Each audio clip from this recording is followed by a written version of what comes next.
Évangile de Jésus-Christ en saint Marc. Jésus se rendit dans la région de Tyr.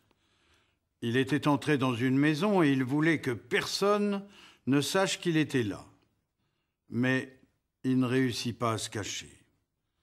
En effet, la mère d'une petite fille possédée par un esprit mauvais avait appris sa présence et aussitôt, elle vint se jeter à ses pieds.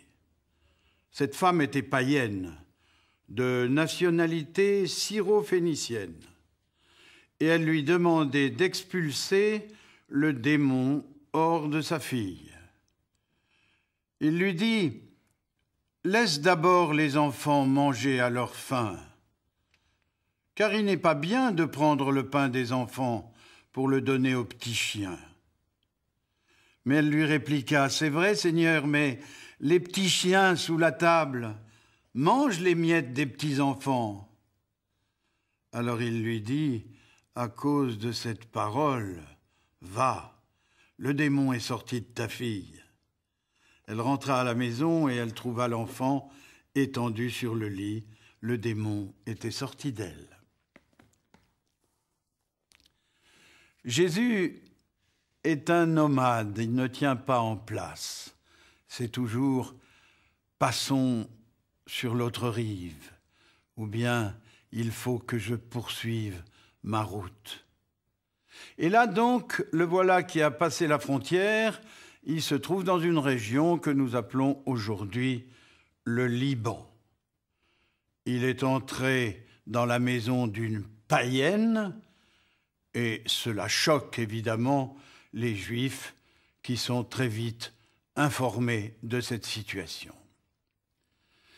Cette païenne lui demande la guérison de sa fille et Jésus répond non, je ne suis pas venu pour d'autres que les brebis perdues d'Israël, je ne suis pas venu pour les païens et il n'est pas bon de donner le pain des enfants à des petits chiens. On appelait les païens des chiens, c'est le sens du mot goy et goïm. Alors, deux hypothèses.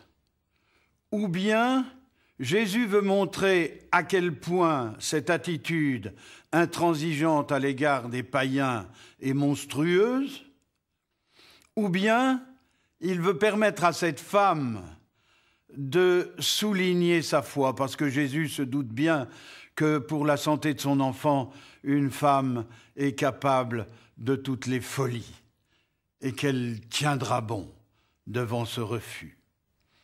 Mais évidemment, on peut imaginer ceux qui lisent toujours mal, qui pourraient dire « Regardez-le, votre bon Jésus, votre doux Jésus qui disait « C'est à l'amour que vous aurez pour les autres qu'on vous reconnaîtra. Regardez comme il aime peu cette femme sous prétexte qu'elle est étrangère. » Non, apprenons à bien lire les évangiles.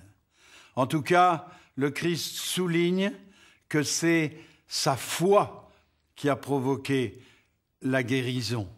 Le miracle, il n'est peut-être pas dans la guérison elle-même, il est dans la confiance qui a rendu possible cette guérison.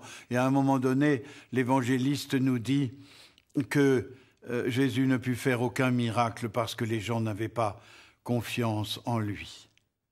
Dans l'évangile de Matthieu, qui relate ce même événement, Matthieu fait dire à Jésus la parole « Ô femme, comme ta foi est grande !» L'émerveillement de Jésus devant la foi de cette femme.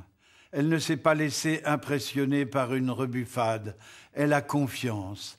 Elle a deviné en Jésus quelqu'un qui est capable de la guérir, elle, malgré qu'elle soit une exclue, une païenne, une rejetée, parce que pour Dieu, il n'y a jamais d'exclus.